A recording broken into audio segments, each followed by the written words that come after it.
What is up, everybody? Brett here. Super excited today to be talking about the Ogre Kingdoms. Now, I'm a tiny bit late to the hype, but hopefully not too late. There is so much news out there. I had to scavenge information from all over the internet. Right now, you can see I've got it up on Goodtalk's YouTube channel. He has this weird video that was like silently released. It's 30 seconds long, but it gives us the best look at all the Ogre Kingdoms units. And it's got German subtitles, so go figure. I've got this pulled up. I've got Reddit pulled up because there are people making really good Reddit threads right now showcasing the glimpse that we got of the campaign map, or at least the world map for Total Warhammer 3. They've got people who have, done a better job than I ever could of going through these videos and compiling all the units that we know we're going to see on the roster. And we're going to take a look at that. I've got the official FAQ stuff pulled up as well, and we're going to talk about that. So guys, just sit back, relax. I'll do the reading and the deep diving and the lore talking and the mechanics thinking. And yeah, you guys just let me know in the comments what you think about everything you're seeing. I'm going to play this video. I've got it here on theater mode because it seems like if I go full screen, the quality's not too good. I don't know if it's just a low quality upload or something like that, but we'll see. It should be in HD. But you're going to see a lot of units in here. Hopefully, you guys can see it. You've probably already seen the video. But I just wanted to let you all know that this is out there, like I said, on Goodtalk's channel.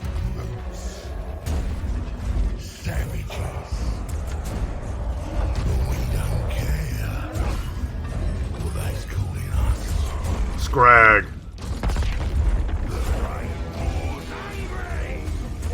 Big Gracious. Oh my god. There's so many units being revealed in this one short little trailer here. But that's it, guys. We got Gracious and Scrag. I could talk a bit about the lore. I know a bit about the lore. When I first started getting into Total War...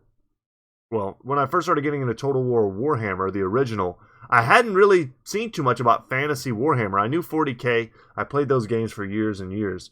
But I didn't really know much about the fantasy. And when I started delving deep into it, Ogre Kingdoms were one of the factions that were the most fascinating to me. Their origin story, their kind of role as this sort of, I don't know what you would call them, this chaotic / lawful neutral faction that definitely seems evil, but they were literally created by the old ones to resist chaos. So they're just kind of like almost victims of their history, like the Great Maw being created and all that, and the starvation that they endured because of it.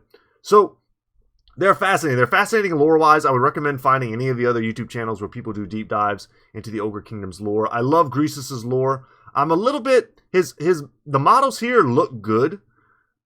He's not quite as big, Greasis is, as I was hoping he would be. Scrag looks, I think, 100%. I think he looks 100% awesome. But Greasis, I don't know. I was hoping he'd be a little bit bigger. But he's definitely got the gut and the gold teeth. But looks sick. We could talk about his weaponry. We could talk about all this stuff.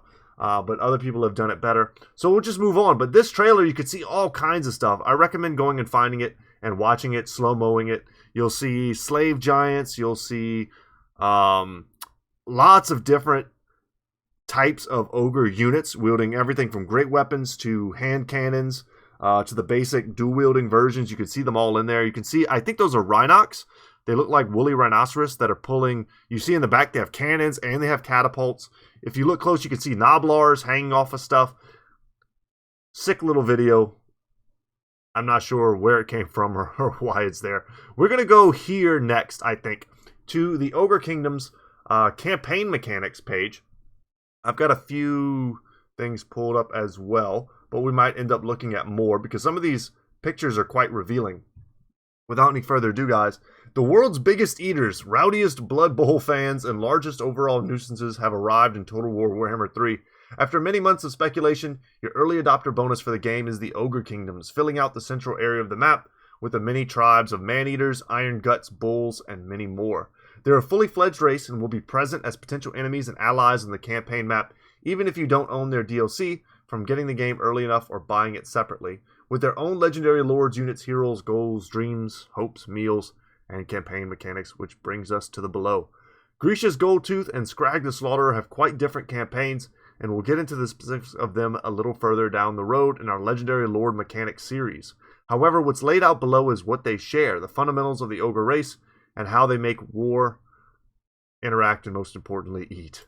Okay, we will open some of these images in new tabs. Let me see, I don't think I had that one popped open. It's hard for you guys to see, and I can appreciate that. And this will all make more sense as we read the section below. But the ogres do not have traditional settlements, and we're going to have to read how those mechanics work. But if you were to zoom in on a lot of these, you can see some of the unit cards. It's a little small.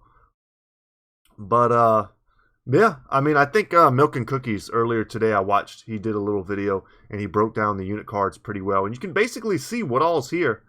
Not everything I don't think is revealed quite yet, because I think they actually give the number of units that have been included. And it seems to be one of the most complete race inclusions, especially for a start, without DLC or FLC coming to like round up the roster. It seems like the roster is going to be pretty stacked right from the get-go. But let's read here how they decided to do it, because I think it's quite a good approach. Perhaps the most iconic area of ogre society is the camp. A great set of buildings are often assorted piles around a central pot of meat, gristle, beer, and whatever else has been thrown on this occasion. Ogre camps can be set up at any sufficient distance from existing settlements and act as major settlements for the faction. Any captured or colonized settlements are minors with 4 building slots and max rank 3. Okay. So you can capture them. Camps are limited in number by technology, and as you'll see below, unlocking your first camp is the initial tech for the race. New buildings require population surplus to create, similar to a horde, and if the garrison is defeated, the camp is destroyed. However, as well as providing access to higher tier units and buildings, there are some massive benefits to camps. They can be deployed in any territory and any distance from your other lands, so long as you get an army there. Assuming it's an enemy territory, the garrison inside will automatically be raiding the province it's in every turn, generating additional income, and probably pissing off the people that you're in the province with. That would make sense. They don't want you there for free. And it's very thematic, because ogres, if you had an army of ogres in your kingdom, they'd be eating it and sucking it dry. This garrison can be reinforced by trading units to and from it with an army, or recruiting directly into the camp, meaning you can have a properly massive and powerful raiding army that is also well defended within a pseudo-settlement that must be sieged to be destroyed. It can also provide units to passing armies, giving you a refueling and upgrading station for your forces when they don't have time to recruit themselves. That's very cool. Camps also, that's a cool idea. We'll see how it works out in practice. Camps also exert a sphere of influence of decent size on the campaign map, and any armies within that area will receive various bonuses, as well as being able to use local recruitment. That is cool. Various buildings inside the camp will also have effects within this area of influence, letting it provide additional replenishment. Extra meat, see below. Yeah, there's a whole meat thing that we have to deal with. Or other benefits. Naturally, this makes placement vital to consider. A more defensible location on the edge of your own territory is valuable, but one in the center of enemy provinces is quite a different prospect. The more fighting within range of a camp, the better. Sticking one outside of outdoor for Lothern or Nagaron or something is probably going to be ideal, as long as you can defend it until, Big Daddy Malekith comes and gets his broom and sweeps you off his front porch. For other factions, ogre camps represent a place to bring ogre talents abroad or aboard. Any army that is near an ogre camp and is not at war with the owner can hire ogre bulls as mercenaries. Interesting. So that seems to be, I wonder if the AI will take advantage of that. I have to imagine probably not very much, but maybe they do. Of note is that the non-recruitment buildings and camps also provide some pretty hefty upgrades. Loot piles give an obnoxious amount of gold per turn, while there are options for massively reduced upkeep of the units inside. There are also possibilities for huge increases in total recruitment capacities, global effects, and other profitable ventures. Owning regions is valuable, but gaining multiple large camps will render you a force to be reckoned with. So we have contracts here as another mechanic to mess with. Issuer of contracts. So the ogres in lore often kind of hire themselves out as mercenaries to other factions and other groups. And I'm sure that's what this is kind of referring to. Eliminate the following character: Ragag, get money. And diplomatic relations plus 25 with Darkland orcs. The Wa is coming to the Darklands. Then we've got the Western provinces issues it. And capture and occupy the following settlement. That's a lot of money. And then, can't quite tell, the Lazargs? Who the heck are those guys? Eliminate the following character, Yong Sung. Yeah, I'm not sure what faction this is. Lazargs. I don't know. Diplomatic relationship plus 25 with Lazargs. Guys, let me know, because that's gonna blow. That's gonna bother me. All right, there's a reason ogres first enter total war as mercenaries. It's what they do best. They're the largest, toughest, most violent force they've ever met. Greenskins really have a problem with this. So why not use their natural talents for profit? Hence, contracts. Special missions given to you as an ogre player by the various AI factions around you. Every 10 turns, you will be presented with 3 potential contracts, each for attacking cities, killing characters, or destroying armies. These will come from various factions you are not at war with and offer money for completion. You will also get a significant relationship boost with the hiring faction should you complete their contract. This is a good excuse to start a war, usually one which will get you a good reputation with someone nearby. Of course, money talks much louder than loyalty, and there's nothing stopping you turning on just about everyone once you've taken the gold they were willing to give up without a fight. Alright. I like that. There's a lot of other factions in the game that have contract systems. Sometimes they're fun, sometimes they're not. Let's see, meat here. Bloody and raw, come and get it, fill your bellies, give me gut magic. So for a cost of some amount of meat, you can get some upgrades. Maybe for one army, maybe for all armies, maybe it's global effects for 10 turns. So as your body may run on water and nutrients, and our economy on the blood of the workers, ogre society runs on meat. Eating and fighting are the central tenets of everything they do, and usually the fighting is to get ready for a big batch of eating, and the eating is so they're well fueled for the fighting. The two are often combined in horrific displays of brutality on the battlefield that will send enemies fleeing. Thus every ogre army has a separate upkeep, as well as in gold of meat. 1 unit, 1 meat consumed. The meat each army has, and if it's increasing or decreasing, is tracked above its banner on the campaign map, in the same spot as any passive effects, and if it's garrisoned or not. This upkeep is waived when within the range of a friendly ogre camp, and as mentioned, there are plenty of camp buildings with interactions surrounding meat.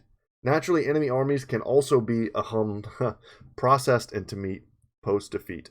So far from just a second upkeep bar, meat also has a number of uses.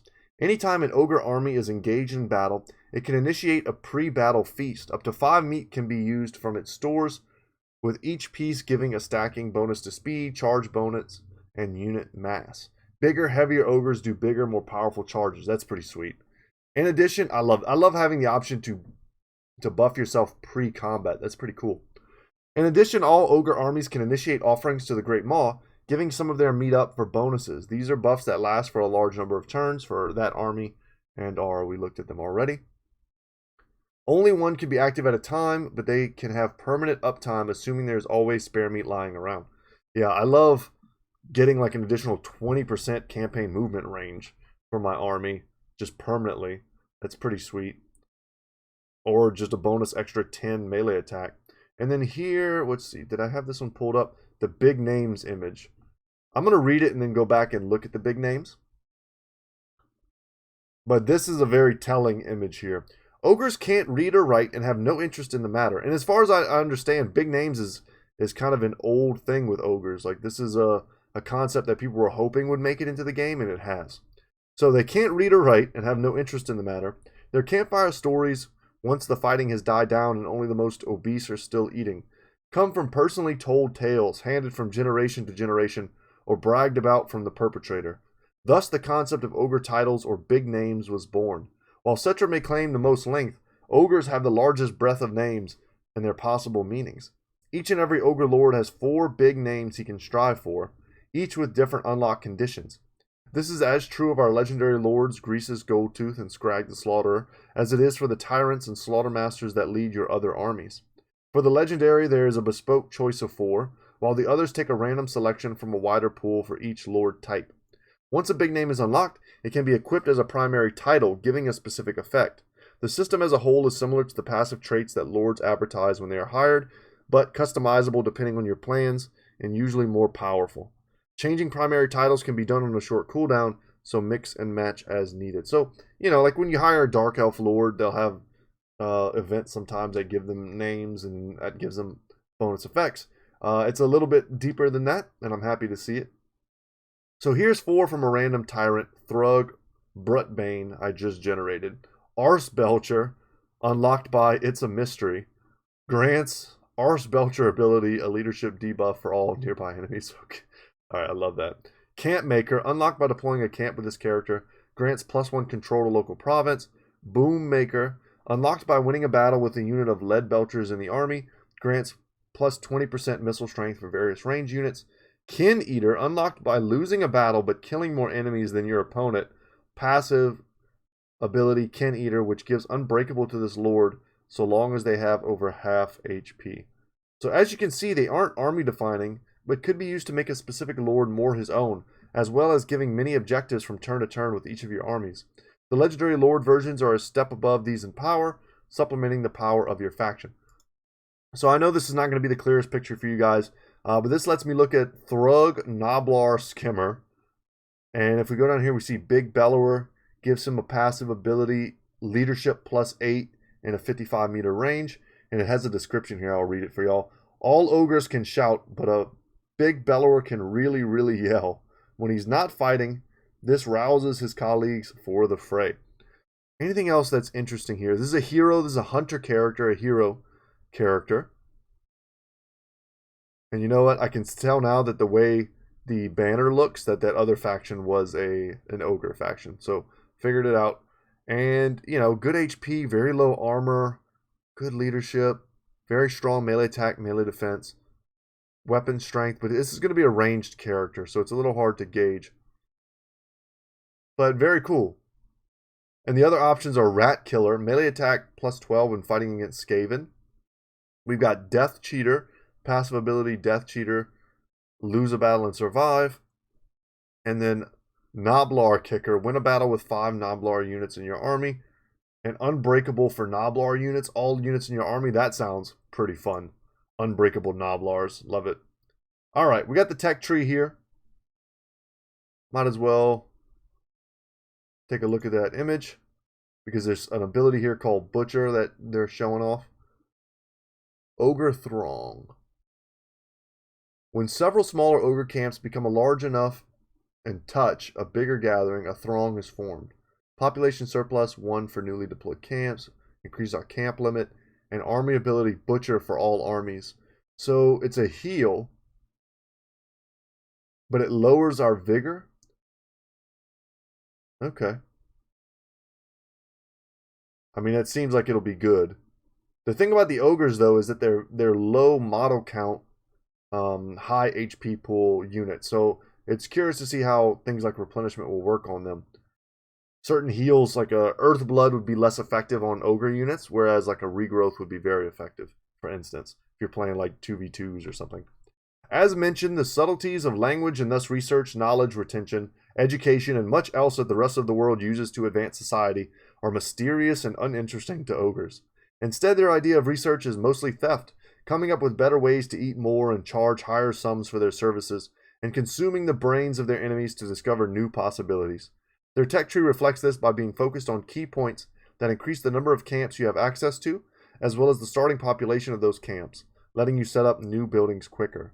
It is quite a dense tree, echoing its researchers, taking not a lot of time to go from end to end if you simply focus on progressing, but with lots and lots of possibilities to take a tech here or there that significantly buffs a unit or economic element. Several of the camp involving techs also unlock powerful army abilities, focused on consuming prisoners in battle for fantastic and terrifying effects. Alright, fill your belly. Those are the ogres. Violent, gluttonous, and a hell of a lot of fun to play. While they are not as automatically warlike as the demon races, who they are as happy to work and ally with so long as it pays, the haphazard nature with which they engage in warfare and their easygoing nature comes to the fore easily. Oh, well, if someone's going to pay, why not take this city or that? Why not crush an army or kill a general? It's all meat for the belly after all. I love the idea of having factions in the game who are a little less predictable and who may just declare that, like, they're camped outside your city, and you never know whether or not they're going to declare war on you because some other AI faction just gave them, you know, a contract to go and hit one of your settlements, and you're just like, oh no, these guys are just sitting here raiding me. I can't get rid of them. I don't have an army nearby strong enough, and then boom, they just hit my city. I love that they're a little more chaotic, and that feels really cool, really thematic to me. What else? This other FAQ here has a lot of info in it. I'm going to try and more skim this one. There's a good picture here that I wanted to pull up. It's very good screenshot of multiple different hero types. I think this is a tyrant in the background. We've got man, I don't know the names of a lot of these heroes, but I know, is this a butcher? Then we've got the fire priest guys, the ones who eat lava. But anyway, and then of course the stone tusks in the back, the slave giants here. Lots of cool stuff in this image. Definitely go find it on your own if you're a big ogre fan and check it out. And then of course Khorne, being featured. People are showing in Reddit as well that their hands on the Khorne berserkers are like not attached to the axes, and it's very cringy, and it hurts my soul a little bit. So I'm not going to look at that too closely. Let's see. Which stores you guys can, you know how to find video games on the internet, I'm sure. There's some special versions that's pretty sweet. I think this is where everyone's getting the image for the map from. Double-sided poster, yeah. Very cool. And it also, guys, this is the big deal. They're telling us when the game is available. February 17th. That's when we should be able to play Total Warhammer 3. Hopefully I'll get early access. I'm pretty sure I will. And then I'll be able to showcase it to you guys a little bit sooner than that. No, it's not going to be exclusive. Good. This is another video I wanted to watch with y'all. It's the other one they put out. It's a minute long. And it's kind of fun. It's just the ogres being fat, basically. And I'll play it. Let's watch it right now. Let's check it out.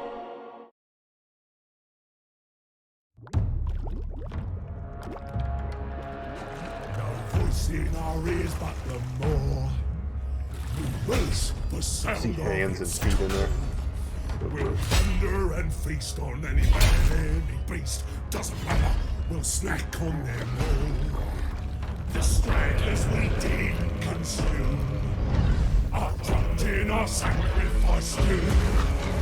They scream and they run, but that's part of the fun, 'cause the ogres are coming to get ya!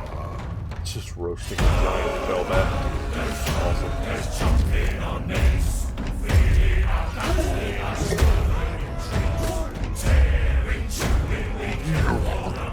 Is that a skink?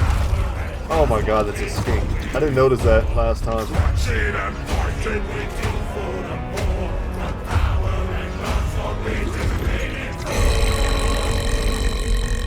Very fitting. Alright guys. Awesome.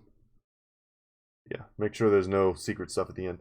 Yeah, awesome. I can't believe they're eating a skink, those bastards. Alright, early adopter bonus. You guys all know what that's all about. Official website, yeah. There'll be a review embargo. Got it. I don't know if there's anything much new in here, other than that pretty sweet image right at the beginning.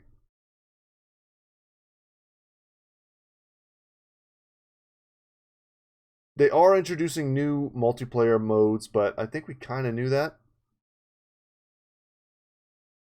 And it makes sense, because the way multiplayer matches can sometimes work now, not too fun. Sometimes people can pull you into a stalemate they have no right, to keep you in. Alright, so Reddit is what I wanted to go to. This gentleman here, Gray007 NL, did us the favor of compiling ogre units seen so far and potential ogre units that will fill up the roster. So going through, you could definitely use this as a helpful guide. Going through the videos and the information that we have, the pictures, and picking out the units. Well, we've seen ogre bulls, single-handed weapons. We've seen them dual wielding. Ogre man-eaters with great weapons. Ogre Manis with pistols, Mornfang Cavalry, single-hand weapon, of course. These are already basically, some of them are already in the game. Iron Guts, more heavily armored, two-handed weapon wielders. We've got Grease's Goldtooth, and I think they're also the guys, they're like the bodyguard of Grease's Goldtooth, if I remember correctly. We've got the Ogre Tyrant, those are the Lord level characters. The Slaughtermasters, I don't know if they're Lord level characters. I'm not sure, guys. Ogre Butchers, probably heroes. Ogre Firebellies, heroes. Ogre Hunters are heroes. Scrag the Slaughterer, legendary lore with pretty cool lore himself. The Stonehorn, I know a little bit of their lore as well. They eat rocks and they smash their face into things. They live like forever, basically, until they eat so many rocks they turn themselves to stone, if I remember correctly. And then they die and their bodies are filled with like gems. But it's like good luck go and get them because they go like to a Stonehorn graveyard that you're probably not going to want to visit. We've got the Noblars, probably of all different varieties. I think there's, from the unit cards that we could look at, you could barely make out on my screen. There appears to be two different variants of Noblars.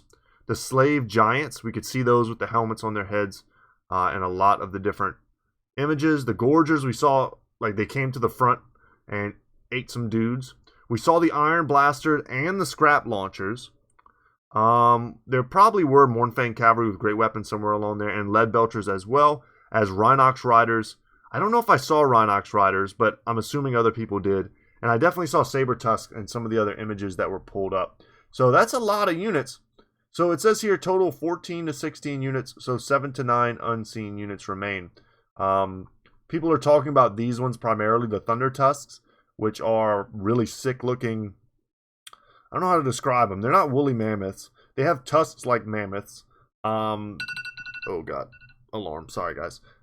They have tusks like mammoths, but they're like super ancient dudes that sleep in glaciers, and they're crazy powerful ice magic type stuff. Yetis, who I think, correct me if I'm wrong, aren't they just like frosty versions of Gorgers? Maybe they play that way. And then Saber Tusks here. Yeah, I thought I saw Saber Tusks in one of the unit cards. So maybe this information is a little bit dated, perhaps. Maybe other people have seen other things since then. Let's see. Comparing locations on Cathay's map. I swear I saw.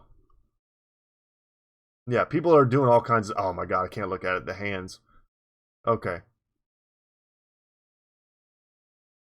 Other people's videos. Years of content, as we should all expect, because they want to make money. I just want to see a good image of the map. So maybe this will help people understand further. Polar projection of the Warhammer 3 map. Let's click on this and see if I can see anything. It's hard to see, but I think people are like, why does this map look all stupid? And it's like, yeah, this is the North Pole, and this is what it would look like if you were looking down at a globe. But I don't see.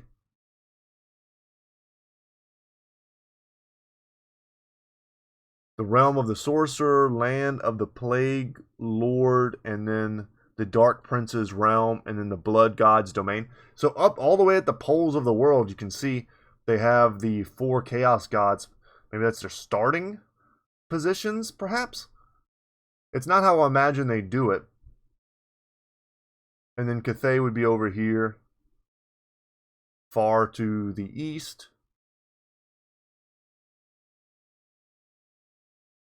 Yeah, it's interesting. I would need to see a better image of the map before I could really give you guys a good breakdown. But I think most of us generally know that the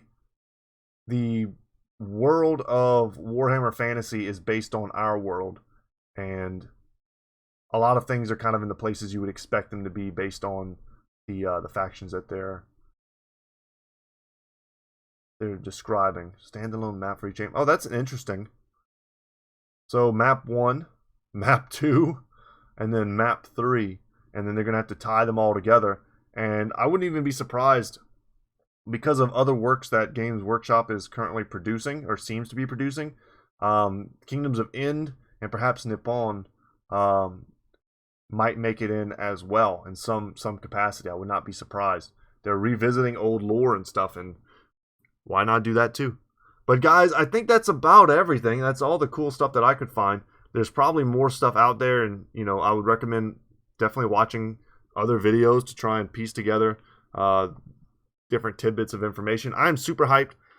Whenever I first started playing Total Warhammer Fantasy, I don't know if I talked about this already, but Ogre Kingdoms are one of my favorites, right? Lizardmen, Dwarves, and Ogre Kingdoms were the three factions that I was always the most interested in. I'm so stoked that they're finally getting into the game. I remember having hopes years and years ago that they would make it into one of the earlier games. That did not ever come to fruition, of course. But now they're finally here, and I can't wait to run over people with massive, heavy, monstrous infantry, and just the biggest, strongest monsters, heaviest charges. I can't wait. Guys, that's it for me today. Thank you so much for watching, listening, and yeah, let me know how you feel. Whatever thoughts you have, whatever units you think are missing, need to be added. What do you think about the completeness of the roster? I think the models look amazing. I have virtually no complaints whatsoever. I think the campaign mechanics look very solid. And it's kind of easy to see that they'll be fun at the very least in implementation. So, yeah, I personally have no complaints.